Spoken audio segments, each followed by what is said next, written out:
Getting your first customer can change everything. Let's explore the roadmap to finding that first game-changing customer.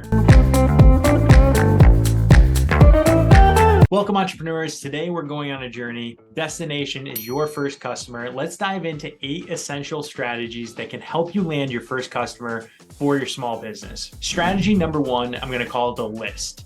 So every journey starts with a first step.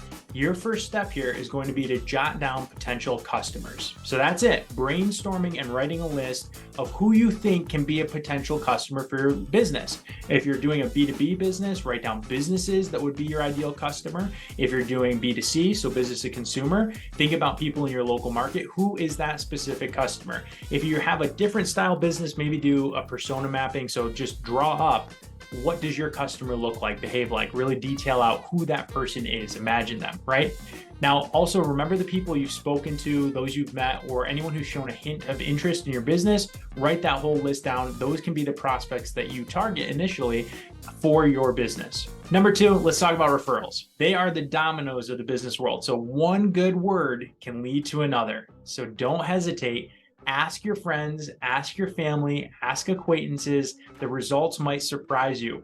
Lots of businesses run on referrals. It can be the lifeblood of your business. Start thinking about who can give you referrals, who's in a position to refer customers to you, and invite that. Tell people that you're open and you're actually interested and you would love their support in referring people to you. It can be a huge help. Strategy number 3 is building your network. So think of it as your treasure chest. Go beyond LinkedIn. I'm talking about joining local business clubs, join the Chamber of Commerce, engage in local community events, build that network. You never know from just chatting with people and having this huge expansive network, what type of opportunity might come from that or from those unexpected chats that you might have with people. So big one, start to build your network. Number 4, trade shows, right? If you have a product to showcase, trade shows are the stage on which you can showcase your product, right? So that's strategy 4. It's where interests and solutions meet. So get yourself a booth, get to a trade show, and let the world see what you've got. That's how I built my digital marketing agency, is for the last 12 years going to trade shows all around the country, investing in a booth, investing in the time and energy to be there.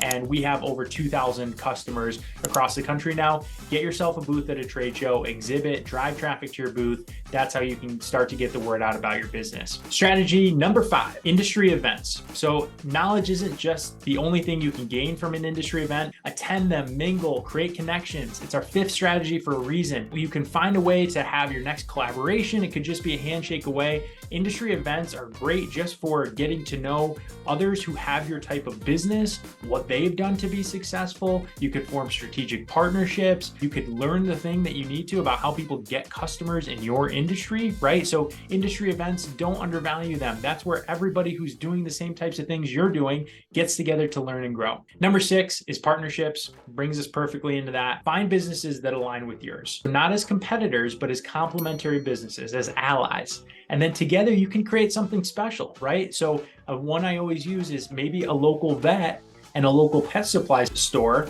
partner with one another. They realize, hey, I can refer people to your healthy pet food store. You can refer people who are looking to take good care of their animals or just had a puppy or a kitten. You can refer them to me as a vet. See how that works? Now you have a strategy of partnership. You can put your cards at their office. They can put their cards at your store. Find partnerships with complementary businesses and start to work together. Number 7, build an online presence. Okay, this is crucial. Sleek website, active social media, good SEO can make you visible, right? If you don't have a Google business profile and you don't have at least a simple professional website, it's going to make it harder to find your business, to refer your business, for people to explore and decide if you're the business for them, right? If you don't have a website, I'll put the link below. Check out Mighty Sites. It's a company I started. You can launch a simple professional one-page website for your local business. It's only $9 a month. And then number 8, last not least, if you've got customers, value them. But getting reviews is going to help you get other customers, right? So maybe your first customer is somebody you just offer to do the work for free in exchange for a review, right? So if you're starting a lawn care business, you say, hey, this doesn't really technically count as a customer because they're not paying me, but I'm going to mow your lawn, do your landscaping, just in exchange for, will you review me online? Because we know how important reviews are. And now that you've got some reviews, or at least one review, that's going to help you attract the next customer, because you can say, look at what I did for Bill and Susie's lawn, right? They were super happy with it. They left me a 5-star review. I'd love to sell my services to you. So by having feedback and reviews, you start to have validation for yourself. You might need to do that for free for 1 or 2 people, but then you can use that as long as they give you a review or act as a reference, take yourself to the next level and get the next customer. First customer, it's not just a sale. It's validation, it's going to give you motivation, and it's the first chapter in your next success story for your small business. So I hope these strategies, you found them helpful. If you love these strategies, hit that subscribe button so you can get more insights to continue to elevate your small business. Thanks so much for joining me. I'll see you in the next video.